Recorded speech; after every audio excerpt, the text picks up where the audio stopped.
Hi everyone, in this video today I thought we'd touch on Powerline extenders and my thoughts basically of using this kit for just over a year. When I first moved into this house, when we first bought this house, we wired it all for Ethernet because it's a new build, and that included the detached garage which I converted into a workshop. About a year and a half ago I used all the Ethernet feeds to the garage for IP cameras, to a dedicated NVR, so I lost having a hardwired Ethernet to my workshop, so then I had to rely on Wi-Fi. The router couldn't reach across into the workshop to give you a decent enough signal to do anything, so it was either use 4G or look for a solution. I couldn't be bothered at the time to run another Ethernet cable here into here.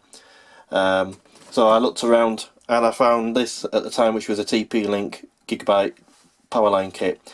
The thing about this kit compared to the others is it actually has a Wi-Fi module built in the receiver. So you pop that in your main house, connect it up to your router, and then this one has two more Ethernets in it, well, 3 Ethernets in fact, and plus Wi-Fi.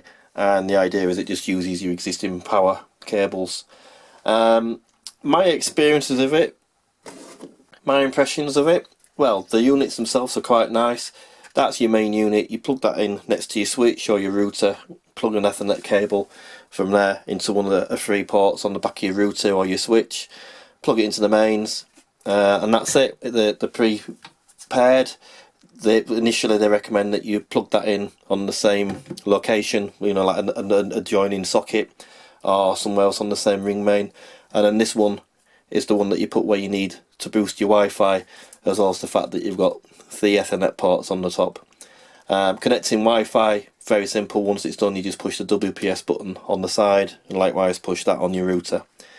Now, in terms of use, initially everything was fine. It ran okay for a while, and then after a while I would start getting errors where you would say that it would flash red instead of green for the actual link to this one, which means that the quality is poor.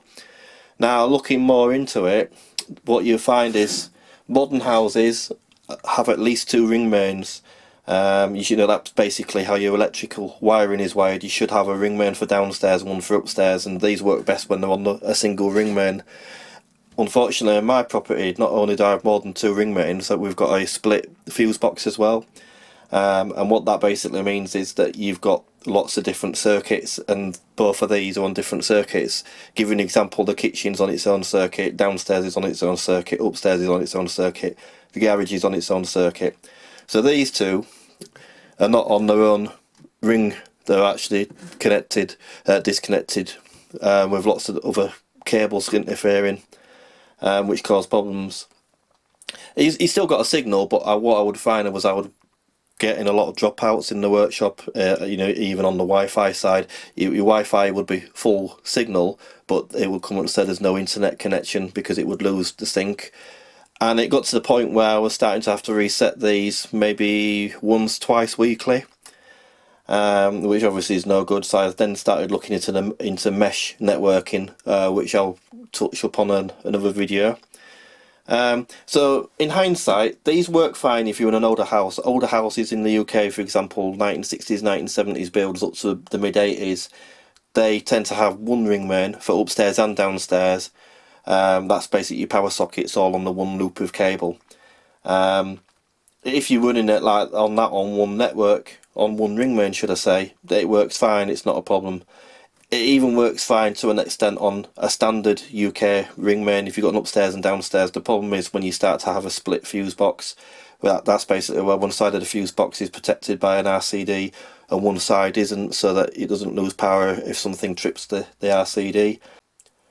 Something else that you might not be aware of that isn't really touched on the forums is if you actually have Sky Q, which we do, if you've just got the standard Sky Q 1 or 2 terabit box on its own, you're not really going to notice this. But if you've got any of the extenders as well, the additional mini boxes which link via a mesh network to your other TVs, we've got 3 additional Sky mini boxes in our property. So we've got 4 Sky boxes in total. That basically means you've got the main Sky Q 2 terabit hub and then 3 of the additional little set-top boxes that link to it via mesh network. What they don't tell you is they actually use power line as well to communicate with each other as well as the mesh network, and that interferes with this as well and causes problems. When I disconnected the Sky boxes and switched them all off, this worked pretty much fine. It occasionally would drop out, but obviously it's not practical to do that.